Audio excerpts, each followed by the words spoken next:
اعوذ باللہ من الشیطان الرجیم بسم اللہ الرحمن الرحیم رب اشرح لی صدری ویسر لی امری واحلل عقدۃ من لسانی یفقہوا قولی۔ جب دنیا ریزہ ریزہ ہو جائے گی، قیامت کی چھوٹی اور بڑی نشانیوں کے بارے میں۔ علامات صغریٰ، قیامت کی چھوٹی نشانیاں۔ 13واں، حجاز سے ایک بڑی آگ کا ظہور۔ اللہ کے رسول صلی اللہ علیہ وسلم نے جن علامات قیامت کی خبر دی ہے، ان میں سے ایک یہ بھی ہے کہ ارض حجاز میں مدینہ طیبہ کے قریب ایک زبردست آگ ظاہر ہوگی۔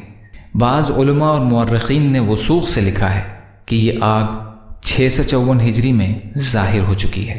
علامہ حافظ ابن کثیر رحمۃ اللہ علیہ اس واقعے کے بارے میں لکھتے ہیں، ارض حجاز سے وہ عظیم آگ ظاہر ہو چکی ہے جس سے بصرہ یعنی ملک کے شام کے شہر حوران کے اونٹوں کی گردنیں روشن ہو گئی تھیں، جیسا کہ اس کا حدیث میں ذکر کیا ہے۔ نبی اکرم صلی اللہ علیہ وسلم نے اس سلسلے میں یہ فرمایا تھا کہ قیامت اس وقت تک قائم نہیں ہوگی جب تک ارض حجاز سے ایک ایسی آگ ظاہر نہ ہو جائے جس سے بصرہ کے اونٹوں کی گردنیں روشن ہو جائیں گی۔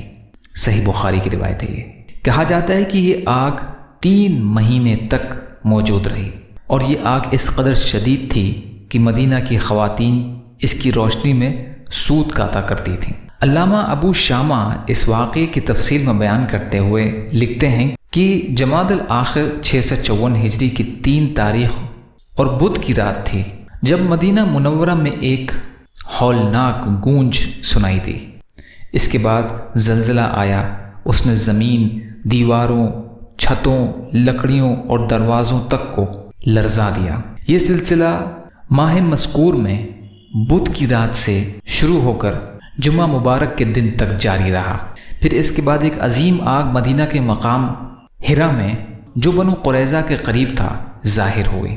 یہ آگ ہمیں مدینہ میں اپنے گھروں میں بیٹھے نظر آ رہی تھی۔ ہمیں یوں محسوس ہوا کہ یہ ہمارے قریب ہی موجود ہے۔ مدینہ کی وادیاں اس آگ سے بھر گئیں۔ آگ ان میں وادی شزا کی جانب یوں چل رہی تھی جس طرح پانی بہتا ہے۔ یہ آگ بلند و بالا عمارت کی طرح بڑی بڑی چنگاریاں پھینک رہی تھی۔ جبل ملیسا یا ملسا یہ حرا میں ایک آتش فشاں پہاڑ ہے جو آج کل پرسکون ہے۔ اس نے آخری بار 654 ہجری میں بمطابق 1256 عیسوی میں جوش مارا۔ اس سے پہلے زلزلے کے بہت سے جھٹکے اور ہولناک دھماکے سنائی دیے۔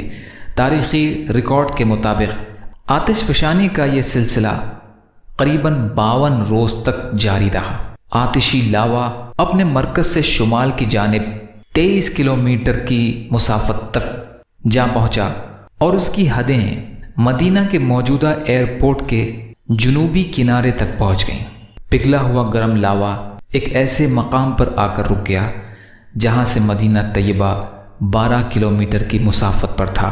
پھر اس کا رخ شمال کی جانب ہو گیا اور اس کی بلندی سطح سمندر سے 916 میٹر تک پہنچ گئی۔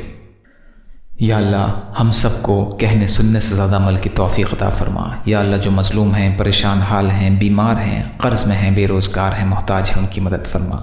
یا اللہ جو مانگا وہ بھی عطا کر دیجئے، جو بھول گئے ہیں اپنے فضل کرم سے عطا فرمائیے۔ برحمتک یا ارحم الراحمین۔ لا الہ الا اللہ محمد رسول اللہ۔ السلام علیکم۔